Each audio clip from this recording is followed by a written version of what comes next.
September 10 చరిత్రలో ఈరోజు 1965 September 10న భారతదేశం పాకిస్తాన్ యుద్ధంలో అసల్ ఉత్తర్ యుద్ధంలో భారత సైన్యానికి చెందిన వీర సైనికుడు అబ్దుల్ హమీద్ వీరమరణం పొందారు.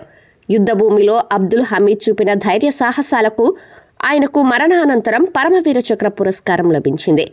అబ్దుల్ హమీద్ భారత సైన్యంలోని 4వ గ్రెనేడియర్ రెజిమెంట్లో చేరబడ్డారు. ఆయన్ను ట్యాంక్ డిస్ట్రాయర్ అని కూడా పిలుస్తారు. 1965లో సెప్టెంబర్ 8న పాకిస్తాన్ సైన్యం ఖేమ్కరన్ సెక్టార్లోని అసల్ నార్త్ గ్రామంపై అమెరికన్ పఠాన్ ట్యాంకులతో దాడి చేసింది. ఆ సమయంలో హమీద్ను పంజాబ్లోని తరణ్ జిల్లా ఖేమ్కరన్ సెక్టార్లో నియమించారు. సెప్టెంబర్ 8 రోజు ముగిసే సమయానికి అబ్దుల్ హమీద్ 2 శత్రు ట్యాంకులను నాశనం చేశారు. ఇంకా 4 ట్యాంకులను పాడు చేశారు. సెప్టెంబర్ 10న అసల్ ఉత్తర్ కోసం యుద్ధం తీవ్రమైంది. అబ్దుల్ హమీద్ తన తుపాకీతో అమర్చిన జీపుతో 7 పాకిస్తాన్ ట్యాంకులను ధ్వంసం చేసినట్లు సమాచారం. కొద్ది కాలంలోనే భారతదేశం అసల్ ఉత్తర్ గ్రామం పాకిస్తాన్ ట్యాంకులను శ్మశాన వాటికగా మారింది. కానీ పాకిస్తానీలను వెంబడిస్తున్న అబ్దుల్ హమీద్ జీప్పై షెల్ పడటంతో తీవ్రంగా గాయపడి అమరుడయ్యారు. ఈ యుద్ధంలో అబ్దుల్ హమీద్ సహకారం ఎంతగా ఉంది అంటే 1965 యుద్ధ కథ ఆయన పేరు లేకుండా పూర్తి కాదు.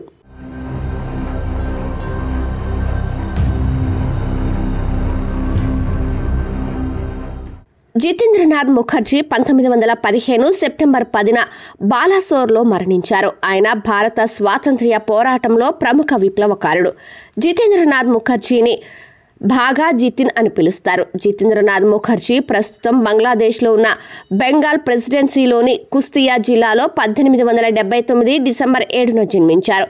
బాల్యం నుండి ఆయన చాలా ధైర్యం ఇంకా జాతీయవాద భావాజాలం నుండి ప్రేరణ పొందారు. ఆయన బ్రిటిష్ వారికి వ్యతిరేకంగా అనేక విప్లవ కార్యకలాపాల్లో పాల్గొన్నారు. ఇంకా అనేక ప్రధాన విప్లవ కార్యకలాపాలకు నాయకత్వం వహించారు. జితేంద్రనాథ్ ముఖర్జీ అనుశీలన్ సమితిలో ప్రముఖ సభ్యుడు. ఇంకా తరువాత యుగాంతర్ అనే విప్లవ సమూహంలో చేరారు.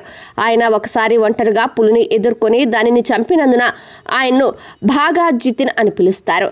అదే సమయంలో ఆయన 1908వ సంవత్సరంలో 3 బ్రిటిష్ అధికారులను కొట్టారు. ఆ తర్వాత 1915లో ఒడిశాలోని బాలాసోర్ జిల్లాలోని ఒక గ్రామంలో బ్రిటిష్ పోలీసులు ఆయన్ను చుట్టుముట్టారు. ఇక్కడ ఒక భీకర ఎన్కౌంటర్ జరిగింది. ఇందులో జితేంద్రనాథ్ తీవ్రంగా గాయపడి 1915 సెప్టెంబర్ 10న వీరమరణం పొందారు.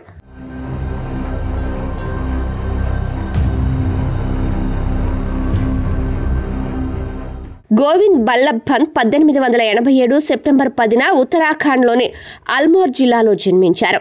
ఆయన భారతదేశం ప్రముఖ స్వాతంత్ర్య సమరయోధుడు, నైపుణ్యం కలిగిన రాజకీయ నాయకుడు, ఇంకా ఆధునిక ఉత్తరప్రదేశ్ మొదటి ముఖ్యమంత్రి. ఆయన ఆల్మోర్లో ప్రాథమిక విద్యను అభ్యసించారు. ఇంకా అలహాబాద్ విశ్వవిద్యాలయం నుండి న్యాయశాస్త్రం విద్యను పూర్తి చేశారు. న్యాయశాస్త్రం చదువుతున్న సమయంలోనే జాతీయవాద భావాజాలానికి ప్రభావితుడై గాంధీ నాయకత్వంలో స్వాతంత్ర్య పోరాటంలో పాల్గొన్నారు. సహాయ నిరాకరణ ఉద్యమం, శాసనోల్లంఘన ఉద్యమం, ఇంకా క్విట్ ఇండియా ఉద్యమాల్లో చురుగ్గా పాల్గొన్నారు. గోవింద్ బల్లభ్ పంత్ స్వాతంత్ర్య పోరాటంలో పాల్గొనడమే కాకుండా తన న్యాయ పరిజ్ఞానాన్ని ఉపయోగించి విప్లవకారులకు ఇంకా స్వాతంత్ర్య సమరయోధులకు న్యాయ సహాయం అందించారు. స్వాతంత్ర్యం తర్వాత గోవింద్ బల్లభ్ పంత్ ఉత్తరప్రదేశ్ మొదటి ముఖ్యమంత్రి అయ్యారు. ముఖ్యమంత్రిగా ఆయన పదవీ కాలం అత్యంత విజయవంతమైంది, ఇంకా సమర్థవంతమైంది. భూ సంస్కరణలు, జమీందారీ వ్యవస్థ రద్దు, రైతుల హక్కుల పరిరక్షణ కోసం ఆయన అనేక ముఖ్యమైన చర్యలు తీసుకున్నారు. తర్వాత ఆయన భారతదేశం హోంమంత్రిగా కూడా నియమితులయ్యారు. అక్కడ ఆయన దేశ ఏకీకరణ ఇంకా శాంతి భద్రతల నిర్వహణలో ముఖ్యమైన పాత్ర పోషించారు. గోవింద్ బల్లభ్ పంత్ తన అమూల్యమైన కృషికి భారత ప్రభుత్వం 1957లో భారత రత్నను ప్రదానం చేసింది. ఆయన గౌరవార్థం ఢిల్లీలోని అతిపెద్ద ఆసుపత్రికి గోవింద్ బల్లభ్ పంత్ హాస్పిటల్ అని పేరు పెట్టారు. గోవింద్ బల్లభ్ పంత్ 1961 మార్చి 7న మరణించారు.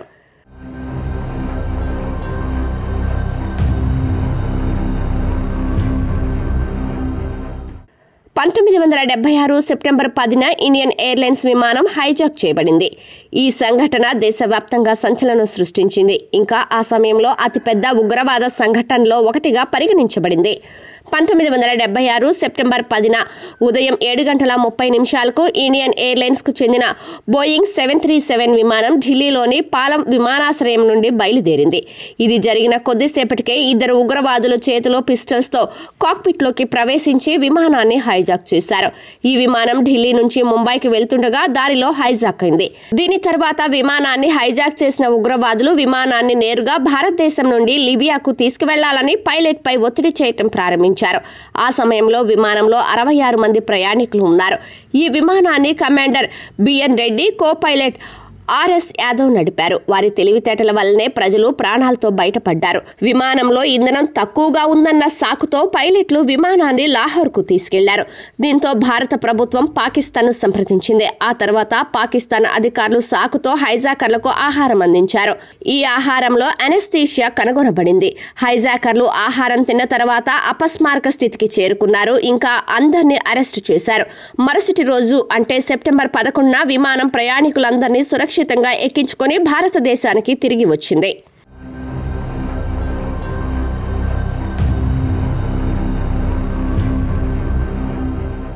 1872 సెప్టెంబర్ 10న భారతదేశపు మొదటి క్రికెటర్గా పిలువబడే జామ్నగర్కు చెందిన మహారాజా కుమార్ రంజిత్ సింగ్ గుజరాత్లో జన్మించారు. క్రికెట్లో ఎన్నో విజయాలు సాధించిన రంజిత్ సింగ్ పేరు మీద 1934 జూలైలో దేశంలో రంజీ ట్రోఫీ ఆడాలని నిర్ణయించి 1934-35లో మొదటి సిరీస్ జరిగింది. ఆయన పెళ్లి చేసుకోలేదు. ఇంకా క్రికెట్లో పేరు సంపాదించారు. 15 టెస్టుల్లో 2 సెంచరీలు, 6 హాఫ్ సెంచరీలతో 989 పరుగులు చేశారు. ఫస్ట్ క్లాస్ క్రికెట్లో 307 మ్యాచ్ల్లో 24,692 పరుగులు చేశారు. ఇందులో 72 సెంచరీలు, 109 హాఫ్ సెంచరీలు సాధించారు. ఆయన అత్యుత్తమ స్కోర్ 56 కంటే ఎక్కువ సగటుతో అజేయంగా 258 పరుగులు. రంజిత్ సింగ్ ఇంగ్లాండ్ తరపున టెస్ట్ క్రికెట్ ఆడారు. ఆయన 16 సంవత్సరాల వయసులో చదువు కోసం ఇంగ్లాండ్ వెళ్లారు. ఇంకా అక్కడి నుండి ఆయన 1896లో క్రికెట్ ఆడటం ప్రారంభించారు. ప్రజలు ఆయన్ను ముద్దుగా రామ్జీ అని పిలుచుకునేవారు. మహారాజా కుమార్ రంజిత్ సింగ్ 1933 ఏప్రిల్ 2న మరణించారు.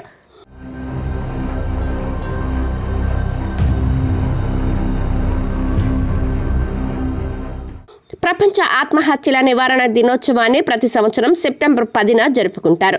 ప్రపంచవ్యాప్తంగా ఆత్మహత్యల సంఘటనను నిరోధించడం, ఇంకా ఈ తీవ్రమైన సమస్య గురించి ప్రజలకు అవగాహన కల్పించడం దీని లక్ష్యం. ఈ దినోత్సవాన్ని 2003లో international association for suicide prevention ఇంకా వరల్డ్ హెల్త్ ఆర్గనైజేషన్ సహకారంతో ప్రారంభించారు. ఆత్మహత్య అనేది సంక్లిష్టమైన ఇంకా తీవ్రమైన సమస్య. ఇది ప్రపంచవ్యాప్తంగా మిలియన్ల కొద్ది ప్రజలను ప్రభావితం చేస్తుంది. ప్రతి సంవత్సరం మిలియన్ల మంది ప్రజలు ఆత్మహత్యల కారణంగా తమ జీవితాలను కోల్పోతారు. ఇది అనేక కుటుంబాలు ఇంకా సంఘాలను ప్రభావితం చేస్తుంది. ప్రపంచ ఆత్మహత్యల నివారణ దినోత్సవం సందర్భంగా వివిధ అవగాహన కార్యక్రమాలు, వర్క్షాప్లు, సెమినార్లు ఇంకా అవగాహన ప్రచారాలు నిర్వహించబడతాయి. ఈ కార్యకలాపాల ద్వారా ప్రజలు ఆత్మహత్యల నివారణ చర్యల గురించి తెలుసుకుంటారు.